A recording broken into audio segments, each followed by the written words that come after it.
Okay, if you're a PhD student, you know this feeling deep in your soul. You're down to your last 20 bucks. So what's it gonna be? A week's supply of instant ramen? Or a subscription to some AI tool that claims it's gonna save you weeks of work? It's a tough call, right? Look, most of the time, I'm going to tell you to buy the food, keep yourself fueled. But there are a few, and I mean a very select few AI tools out there that are so powerful, they just completely flip that equation on its head. So today, we're opening up the playbook. These are the tools I would absolutely spend my last $20 on. But hang on, before we dive in, here is the #1 money-saving hack, the master key to all of this. Don't subscribe to everything all at once. Seriously. The real pro move is to time your subscriptions. You only pay for a tool during the exact research phase you need it for. Deep in the writing phase? Grab that drafting tool. Just starting out and exploring? Get the literature tool. That way you're only paying when you're squeezing every last drop of value out of it.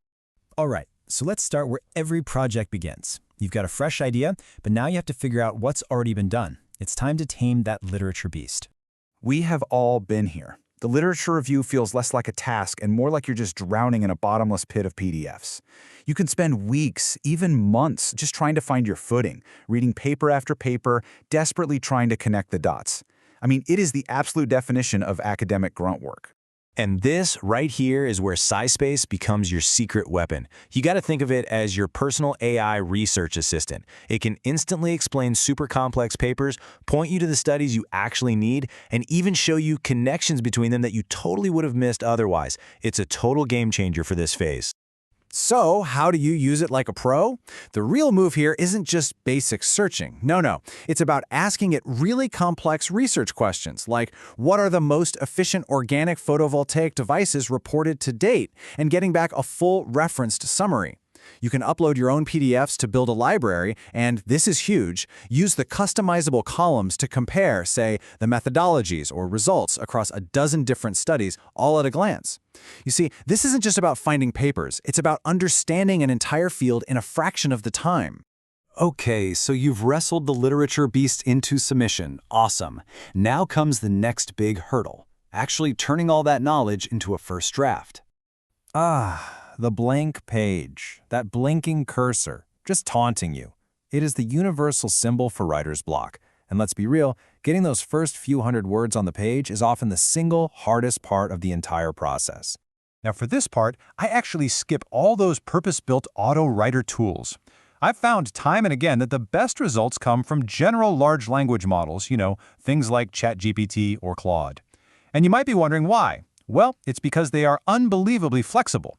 They can adapt to your unique tone and actually fit into your workflow, which, for academic writing, is absolutely essential.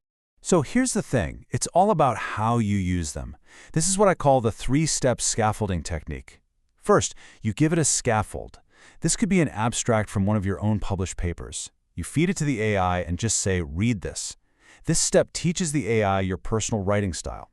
Then, you use a Canvas-style layout where you can generate new text on one side and edit it on the other, going back and forth. You see what's happening? You're not just letting it write for you. You're using it as a co-pilot to build a draft that sounds like you, just way faster. And this really gets to the heart of the whole human plus AI philosophy. The scaffolding method, that's the co-pilot approach. You are in the driver's seat. The other side of the coin is autopilot, which we're starting to see with tools like Genspark.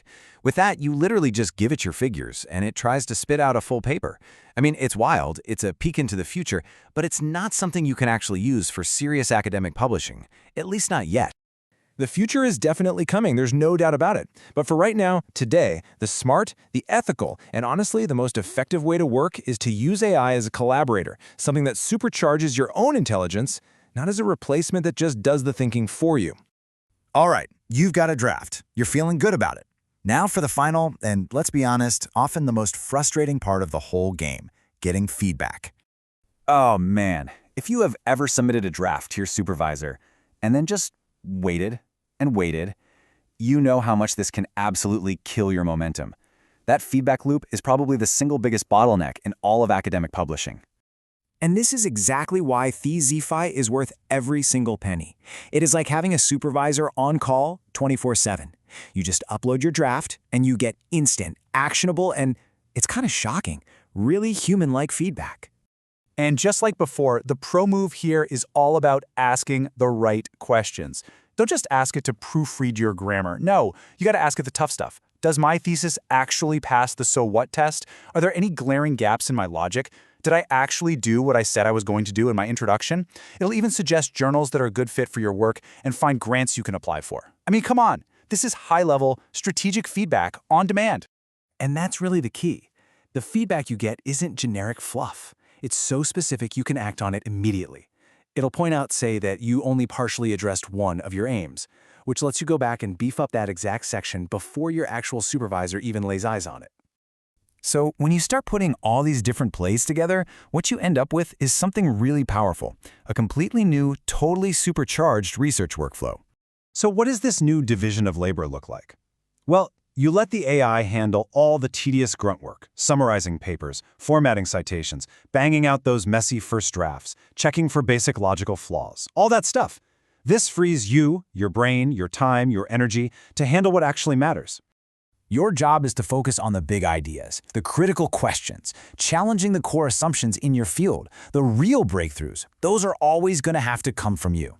The AI is a prediction machine, you are the creative engine. And that's where science will always, always need us. So, I'll just leave you with this question. I want you to take a hard look at your own process. Find that one task you absolutely dread the most, and think about how you can just hand it over to the right AI tool. What's the very first piece of academic grunt work you're going to eliminate?